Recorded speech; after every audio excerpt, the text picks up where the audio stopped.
നമസ്തേ. വാൽമീകി രാമായണം ബാലകാണ്ഡം തുടരുന്നു. ഹരേ രാമ രാമ രാമ ഹരേ ഹരേ, ഹരേ കൃഷ്ണ കൃഷ്ണ കൃഷ്ണ ഹരേ ഹരേ. ഓം ഗുരുർബ്രഹ്മ ഗുരുർവിഷ്ണു ഗുരുർദേവോ മഹേശ്വര ഗുരു സാക്ഷാൽ പരബ്രഹ്മ തസ്മൈ ശ്രീ ഗുരവേ നമഃ.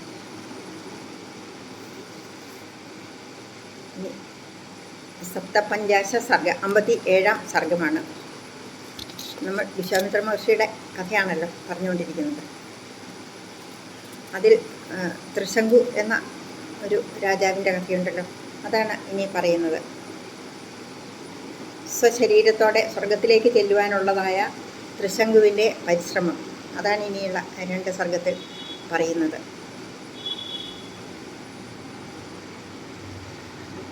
തദസന്തപ്തഹൃദയ സ്മരന്നിഗ്രഹമാത്മന വിനിശ്വേസ്യ കൃതവൈരോ മഹാത്മന സദക്ഷിണാം ദിശം ഗത്വാ മഹിഷ്യാ സഹ രാഘവ തദാവ പരമം ഘോരം വിശ്വാമിത്രോ മഹാതപ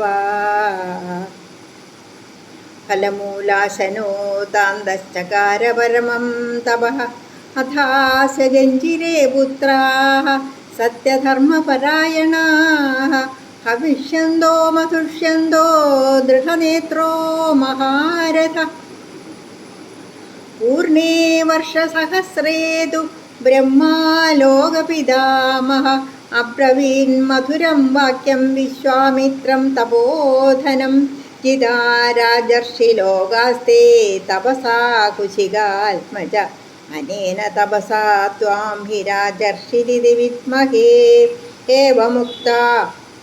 ഏവമുക്ത്വാ മഹാതേജാ ജഗാമ സഹ ദൈവതൈഃ ത്രിവിഷ്ടവം ബ്രഹ്മലോകം ദേവാനാം പരമേശ്വര.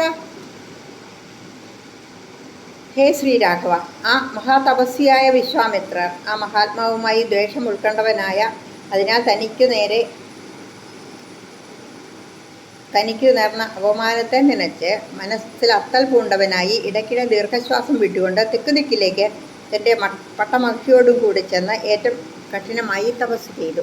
ഫലമൂലങ്ങൾ ഭുജിക്കുന്നവനായി, മനോനിഗ്രഹം ചെയ്യുന്നവനായി അത്യുഗ്രമായ തപസ് ചെയ്തു. അതിനിടയ്ക്ക് അദ്ദേഹത്തിന് ഭവിഷ്യന്തൻ, മധുഷ്യന്തൻ, ദൃഢനേത്രൻ, മഹാരഥൻ എന്ന സത്യധർമ്മ തൽപരന്മാരായ പുത്രന്മാർ ജനിച്ചു. 1000 കൊല്ലങ്ങൾ തികഞ്ഞ ഉടനെ ലോകത്തിനെല്ലാം പിതാമഹനായ ബ്രഹ്മദേവൻ തപസ്സു തന്നെ ധനമായി കൈക്കൊണ്ട വിശ്വാമിത്രരെ നോക്കി ഇമ്പമായ മൊഴിയെ ഇപ്രകാരം അരുളി ചെയ്തു. ഹേ കുശികസുത, ഭവാന്റെ തപസ്സുകൊണ്ട് രാജർഷികളുടെ ലോകങ്ങൾ ജയിക്കപ്പെട്ടു. ഈ തപസ്സു മൂലം അങ്ങയെ രാജർഷി എന്ന് തന്നെ നാം അറിയുന്നു. മഹാതേജസ്വിയായ ബ്രഹ്മദേവൻ ഇങ്ങനെ അരുളി ചെയ്ത ശേഷം ദേവന്മാരോടും കൂടി ദേവകാര്യാർത്ഥമായി സ്വർഗലോകം വഴിയായി ബ്രഹ്മലോകത്തിലേക്ക് എഴുന്നള്ളി. വിശ്വാമിത്രോऽപി തച്ഛ്രുത്വാ ഹ്രിയാ കിഞ്ചിദവാങ്മുഖ ദുഃഖേന മഹദാവിഷ്ടഃ സമന്യുരിതമബ്രവീദ തപശ്ച സുമഹത്തപ്തം രാജർഷിരിതി മാം വിദുഃ ദേവാസർഷിഗണാ സർവേ നാസ്തി മന്യേ തപഫലം ഏവം നിശ്ചിത്യ മനസാ പൂയ ഏവ മഹാതപാഃ രോഷേണ മഹദാവിഷ്ടസ്ത്രൈലോക്യം വ്യഥയന്നിവ തപശ്ചകാര ധർമാത്മാ കാകുൽസ്ഥ പരമാത്മവാൻ ഏതസ്മിന്നേവ കാലേ തു സത്യവാദീ ജിതേന്ദ്രിയഃ ത്രിശങ്കുരിതി വിഖ്യാത ഇക്ഷ്വാകുകുലനന്ദന തസ്യ ബുദ്ധിസമുത്പന്നാ യജേയമിതി രാഘവ യച്ഛേയം സശരീരേണ ദേവാനാം പരമാം ഗതിം. സവസിഷ്ടം സമാഹൂയ കഥയാമാസ ചിന്തിതം അശക്യമിതി ചാപ്യുക്തോ വസിഷ്ഠേന മഹാത്മനാ പ്രത്യാഖ്യാതോ വസിഷ്ഠേന സയയൗ ദക്ഷിണാം ദിശം തതസ്തത്കർമ്മസിദ്ധ്യർത്ഥം പുത്രാംസ്തസ്യ ഗതോ നൃപ വാസിഷ്ഠാ ദീർഘതപസ തപോ യത്ര ഹി തേ വിരേ. ആലോചനയില്ലാതെ എന്തും ചെയ്യാൻ തുനിയുന്നവനായ വിശ്വാമിത്രരും അതിനെ കേട്ട് അതിയായ ലജ്ജയാലും മനോവേദനയാലും പീഡിക്കപ്പെട്ടവനായി കോപം കൊണ്ടവരായി ഇപ്രകാരം തന്നെത്താൻ ഉരച്ചു. തപസ് അതിഘോരമാവണ്ണം ചെയ്യപ്പെട്ടു. ഋഷിഗണങ്ങളോട് കൂടിയ ദേവന്മാർ എല്ലാവരും എന്നെ രാജർഷിയായി മാത്രം സമ്മതിച്ചു. എങ്കിലും തപസ്സുകൊണ്ട് ഞാൻ ഉദ്ദേശിച്ചിരുന്നതായ ഫലം ലഭിച്ചിട്ടില്ല എന്ന് ഞാൻ അറിയുന്നു. ഹേ കാകുസ്ഥ, അതിയായ ആവേശത്തോടെ ആ മഹാതപസ്സി മേൽപ്രകാരം നന്നായി ആലോചിച്ച് നിശ്ചയിച്ച ശേഷം കർമ്മത്തിൽ തന്നെ ദൃഢബുദ്ധിയാർന്നവനായി പരിപൂർണമായി ശാന്തി പൂണ്ട ചിത്തത്തോടു കൂടിയവനായി 3 ലോകങ്ങളെയും വിറപ്പിച്ചുകൊണ്ട് വീണ്ടും പണ്ടേ പോലെ തന്നെ തപസ് ചെയ്യുവാൻ തുനിഞ്ഞു. ഇപ്രകാരമിരിക്കെ ഇതേ കാലത്തിൽ ഇക്ഷ്വാകു വംശജാതനെന്നും സത്യസന്ധനെന്നും ഇന്ദ്രിയങ്ങളെ ജയിച്ചവനെന്നും ത്രിലോക പ്രസിദ്ധനായ ത്രിശങ്കു എന്ന ഒരു രാജാവുണ്ടായിരുന്നു. ഹേ രാഘവ, ദേവന്മാരുടെ അത്യുത്കൃഷ്ടമായ അവസ്ഥയെ എൻ്റെ ദേഹത്തോടു കൂടെ തന്നെ ഞാൻ പ്രാപിക്കണം. അതിന് ഒരു യാഗം ചെയ്യണം എന്നുള്ള ഒരു ആലോചന അദ്ദേഹത്തിന് ഉളവായി. അദ്ദേഹം ഗുരുവായ വസിഷ്ഠ മഹർഷിയെ വരുത്തി തൻ്റെ മനോരഥത്തെ കേൾപ്പിച്ചു. മഹാത്മാവായ വസിഷ്ഠമുനിയാലും കൂടി അസാധ്യം എന്ന് മറുപടി അരുളപ്പെട്ടു. ഏറെക്കാലമായി തപസ് ചെയ്തുകൊണ്ടിരുന്ന വസിഷ്ഠപുത്രന്മാർ തെക്കേ ദിക്കിൽ തപസ് ചെയ്തിരുന്നു. വസിഷ്ഠമാമുനിയാൽ അരുതെന്നു തടുക്കപ്പെട്ട ആ നൃപൻ അപ്രകാരമിരുന്നിട്ടും ആ കാര്യം നിറവേറ്റുന്നതിനായി പ്രയത്നം ചെയ്യുന്നവനായി അദ്ദേഹത്തിൻ്റെ പുത്രന്മാരെ അവർ ഇരുന്നിരുന്ന ദിക്കിൽ തന്നെ ചെന്ന് കണ്ടു. ത്രിശങ്കുസ്തു മഹാതേജാശതം പരമഭാസ്വരം വാസിഷ്ഠാൻ സന്തദർശാതപ്യമാനാൻ യശസ്വിന സോऽഭിഗമ്യ മഹാത്മാന സർവാനേവ ഗുരോസുതാന്നഭിവാദ്യാനുപൂർവേണ പ്രിയാ കിഞ്ചിദവാങ്മുഖ അബ്രവീസു മഹാതേജാ സർവാനേവ കൃതാഞ്ജലി ശരണം വ പ്രപദ്യേയഹം ശരണ്യാൻ ശരണാഗതഃ പ്രത്യാഖ്യാതോ അസ്മി ഭദ്രംബോ വസിഷ്ഠേന മഹാത്മനാ യഷ്ടുകാമോ മഹായജ്ഞം തരനുജ്ഞാതുമർഹത ഗുരുപുത്രാനഹം സർവാൻ നമസ്കൃത്യ പ്രസാദയേ ശിരസാ പ്രണതോ യാജേ ബ്രാഹ്മണാം സ്തപസി സ്ഥിതാൻ തേ മാം ഭവന്തസിദ്ധ്യർത്ഥം യാജയന്തു സമാഹിതാഃ സശരീരോ യഥാഹം ഇദേവ ലോകമവാപ്നുയാം പ്രത്യാഖ്യാതോ വസിഷ്ഠേന യദി മന്യാം തപോധനാ ഗുരുപുത്രാനൃതേ സർവാന്നാഹം പശ്യാമി കാംചന ഇക്ഷ്വാകൂണാം ഹി സർവേഷാം പുരോധാ പരമാഗതിഃ പുരോധസസ്തു വിദ്വാംസസ്താരയന്തി സദാ നൃപാൻ തസ്മാദനന്തരം സർവേ ഭവന്തോ ദൈവതം മമ. മഹാതേജസ്വിയായ ത്രിശങ്കു മഹാരാജാവ് ആ സമയം തപസ്സു ചെയ്തിരുന്നവരും വസിഷ്ഠപുത്രന്മാരെന്ന് കീർത്തി പൂണ്ടവരും അത്യന്ത കാന്തിമാന്മാരുമായ ആ 100 പേരെയും സന്ദർശിച്ചു. അത്യധിക തേജസ്സാർന്ന അദ്ദേഹം മഹാത്മാക്കളായ ഗുരുപുത്രന്മാർ എല്ലാവരെയും പ്രാപിച്ച് ക്രമപ്രകാരം വണങ്ങി കൈകൂപ്പിക്കൊണ്ട് ലജ്ജ മൂലം അല്പം തലകുനിച്ചവനായി എല്ലാവരെയും നോക്കി ഇങ്ങനെ കേൾപ്പിച്ചു. ഞാൻ മഹാത്മാവായ വസിഷ്ഠ ഗുരുവാൽ നിരാകരിക്കപ്പെട്ടിരിക്കുന്നു. ഞാൻ ശരണാർത്ഥിയാകുന്നു. ശരണം പ്രാപിക്കത്തക്കവരായ ഭവാന്മാരെ ഞാൻ ആശ്രയിക്കുന്നു. തിരുവുള്ള ഉണ്ടാകണമേ. ഞാൻ ആചാര്യപുത്രന്മാരായ നിങ്ങളെല്ലാവരെയും വണങ്ങി പ്രാർത്ഥിക്കുന്നു. ഒരു മഹായാഗത്തെ ചെയ്യാൻ ഇച്ഛ പൂണ്ടവനാകുന്നു ഞാൻ. അതിനെ അനുഗ്രഹിപ്പാൻ തിരുവുള്ളം ഉണ്ടാകണം. തപസ്സിൽ നിലകൊണ്ട ബ്രാഹ്മണോത്തമന്മാരായ നിങ്ങളെ ശിരസാൽ വണങ്ങിയവനായി ഞാൻ അഭ്യർത്ഥിക്കുന്നു. അപ്രകാരമുള്ള ഭവാന്മാർ ഞാൻ എൻ്റെ ദേഹത്തോടു കൂടെ തന്നെ സ്വർഗത്തെ എപ്രകാരമായാൽ പ്രാപിക്കുമോ അപ്രകാരമുള്ള അഭീഷ്ടസിദ്ധിക്കായി ശ്രദ്ധയോടു കൂടിയവരായി എന്നെക്കൊണ്ട് യാഗം ചെയ്യിപ്പിക്കുന്ന കാര്യത്തിൽ കനിഞ്ഞരുളിയാലും അല്ലേ തപോധനന്മാരെ. വസിഷ്ഠഗുരുവിനാൽ സമ്മതിക്കപ്പെടാത്തവനായ ഞാൻ ഗുരുസുതന്മാരായ ഭവാന്മാർ എല്ലാവരും ഒഴികെ വേറെ യാതൊരു നിവൃത്തിയും കാണുന്നില്ല. ജ്ഞാനികളായ പുരോഹിതന്മാർ എല്ലാ കാലത്തിലും നൃപന്മാർക്ക് വേണ്ടുന്നവയെ ചെയ്തു കൊടുക്കുന്നു. ആയതുകൊണ്ട് ഇക്ഷ്വാകു വംശക്കാർ എല്ലാവർക്കും ആചാര്യൻ ഒരുവൻ തന്നെയാണ് അനുഭവമായ ആശ്രയം. അപ്രകാരമുള്ള അദ്ദേഹത്തെ കഴിച്ച നിന്തിരുവടികൾ എല്ലാവരും തന്നെയാണല്ലോ എനിക്ക് ദൈവമായുള്ളത്. ഇത്യാർഷേ ശ്രീമദ് രാമായണേ വാൽമീകി ആദികാവ്യേ ബാലകാണ്ഡേ സപ്തപഞ്ചാശ സർഗ 57 സർഗം സമാപ്തം. ഇനി അഷ്ടാപഞ്ചാശ സർഗ 58 സർഗം. വസിഷ്ഠപുത്രകൃത ത്രിശങ്കു ശാപ. വസിഷ്ഠപുത്രന്മാർ ത്രിശങ്കുവിനെ ശപിക്കുന്നത്.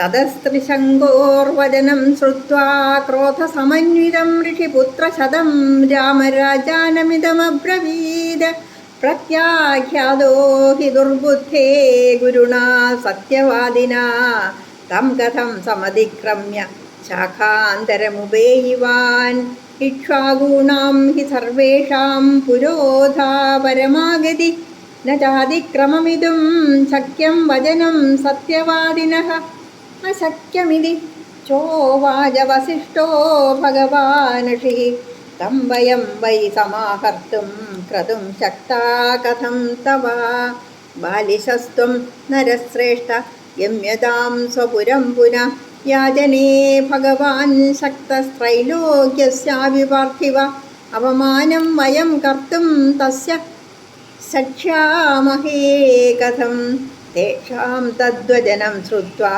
ക്രോധപര്യാകുലേക്ഷണ സ രാജാ പുനരേവൈതാനിദം വചനമബ്രവീത് പ്രത്യാഖ്യാതോ വസിഷ്ഠേന ഗുരുപുത്രൈസ്തഥൈവ ച അന്യാം ഗതി ഗമിഷ്യാമി സ്വസ്തി വോ വസ്തു തപോധനാ ഋഷിപുത്രാസ്തു തച്ഛ്രുത്വാ വാക്യം ഘോരാഭിസംഹിതം ശേബു പരമസംക്രുദ്ധാശ്ചണ്ഡാളത്വം ഗമിഷ്യസി. ഹേ രാമ, ത്രിശങ്കു മഹാരാജാവിൻ്റെ വാക്കുകേട്ട് അതിനാൽ കോപം ഉൾക്കൊണ്ട് ഋഷിപുത്രന്മാർ 100 പേരും രാജാവോടായി ഇങ്ങനെ മറുപടി ഉരച്ചു. ഹേ മൂഢ, സത്യസന്ധനായ പിതാവാൽ തടുക്കപ്പെട്ട നീ തന്നെ എങ്ങനെയാണ് അദ്ദേഹത്തെ അതിലംഘിച്ച് മറ്റൊരാശ്രയത്തെ അവലംബിക്കുവാൻ ശ്രമിക്കുന്നത്? ഇക്ഷ്വാകു വംശജാതന്മാർ എല്ലാവർക്കും ആചാര്യൻ ഒരുവൻ മാത്രമാകുന്നു അത്യുത്കൃഷ്ടമായ ആശ്രയം. അങ്ങനെയല്ലയോ? അതിനാൽ സത്യസന്ധനായ ആചാര്യൻ്റെ കൽപ്പനയെ ലംഘിപ്പാൻ പാടുള്ളതല്ല. പുണ്യവാനായ വസിഷ്ഠ ഭഗവാൻ സാധ്യമല്ലെന്ന് തന്നെ അരുളി ചെയ്തു പോയി. അപ്രകാരമുള്ള യാഗത്തെ ഭവാന് വേണ്ടി ഞങ്ങൾ എങ്ങനെ തന്നെയാണ് ചെയ്തു നിവർത്തിപ്പാൻ ശക്തരാകുന്നത്? നരശ്രേഷ്ഠനായ ഹേ രാജാവേ, അങ്ങ് മഹാവിഡ്ഢി തന്നെ. തിരികെ നാട്ടിലേക്ക് ചെല്ലുക. ആ പൂജ്യപാദൻ 3 ലോകത്തിനായും വേണമെങ്കിൽ യാഗം ചെയ്യിപ്പാൻ സമർത്ഥനാകുന്നു. അപ്രകാരമുള്ള അദ്ദേഹത്തിന് അവമാനം വരുത്തുവാൻ ഞങ്ങൾ എങ്ങനെ യത്നിക്കും? ആ അരജൻ അവരുടെ ആ മൊഴി കേട്ട് കോപത്താൽ കലങ്ങിയ കണ്ണുകളോടുകൂടിയവനായി എന്നിട്ട് ഇവരോടായി തന്നെ ഇപ്രകാരം വാക്കിനെ ഒരു ചെയ്തു. വസിഷ്ഠമാമുനിയാലും അപ്രകാരം തന്നെ ആചാര്യപുത്രന്മാരായ ഭവാന്മാരാലും ഞാൻ ഇച്ഛാഭംഗത്തോടു കൂടിയവനാക്കപ്പെട്ടു. അല്ലേ തപോധനന്മാരെ, നിങ്ങൾക്ക് നല്ലത് വരട്ടെ. മറ്റൊരു ആശ്രയത്തെ ഞാൻ തേടിക്കൊള്ളാം. ഋഷിപുത്രന്മാർ മൂർഖതയെ നല്ലപോലെ വെളിപ്പെടുത്തുന്നതായ ആ വാക്കുകേട്ട ഉടനെ അത്യധിക കോപമാർന്നവരായി ചണ്ടാളാവസ്ഥയെ നീ പ്രാപിക്കുമാറാകുക എന്ന് ശപിച്ചു. ഏവമുക്ത്വാ മഹാത്മാനോ വിവിശുസ്തേ സ്വമാശ്രമം അഥ രാത്ര്യാം വ്യതീതായാം രാജാ ചണ്ടാളതാം ഗത നീലവസ്ത്രധരോ നീല പരുഷോ ധ്വസ്തമൂർധജ ചിത്യമാല്യാംഗരാഗശ്ച ആയസാഭരണോऽഭവത് തം ദൃഷ്ട്വാ മന്ത്രിണഃ സർവേ ത്യക്ത്വാ ചണ്ടാളരൂപിണം പ്രാദ്രവൻ സഹിതാ രാമപൗരായേസ്യാനുഗാമിനഃ ഏകോ ഹി രാജാ കാകുസ്ത ജഗാമ പരമാത്മവാൻ ദഹ്യമാനോ ദിവാരാത്രം വിശ്വാമിത്രം തപോധനം വിശ്വാമിത്രസ്തു തം ദൃഷ്ട്വാ രാജാനം വിഫലീകൃതം ചണ്ടാളരൂപിണം രാമമുനി കാരുണ്യമാഗതഃ കാരുണ്യാത് സ മഹാതേജാ വാക്യം പരമധാർമ്മിക ഇദം ജഗാദ ഭദ്രം തേ രാജാനം ഘോരദർശനം കിമാഗമനകാര്യം തേ രാജപുത്ര മഹായശ അയോധ്യാധിപതേ വീരശാപ ചണ്ടാളതാം ഗത അഥ തദ്വാക്യമാകർണ്യ രാജാ ചണ്ടാളതാം ഗത അബ്രവീത് പ്രാജ്ഞലിർവാക്യം വാക്യജ്ഞോ വാക്യകോവിദം പ്രത്യഖ്യാതോ അസ്മി ഗുരുണാ ഗുരുപുത്രൈസ്തഥൈവ ച അനവാപ്യൈവ തം കാമം മയാ പ്രാപ്തോ വിപര്യയഃ. ആ മഹാത്മാക്കൾ ഇപ്രകാരം ശപിച്ചതിൽ പിന്നെ തങ്ങളുടെ ആശ്രമത്തിനുള്ളിൽ പ്രവേശിച്ചു കളഞ്ഞു.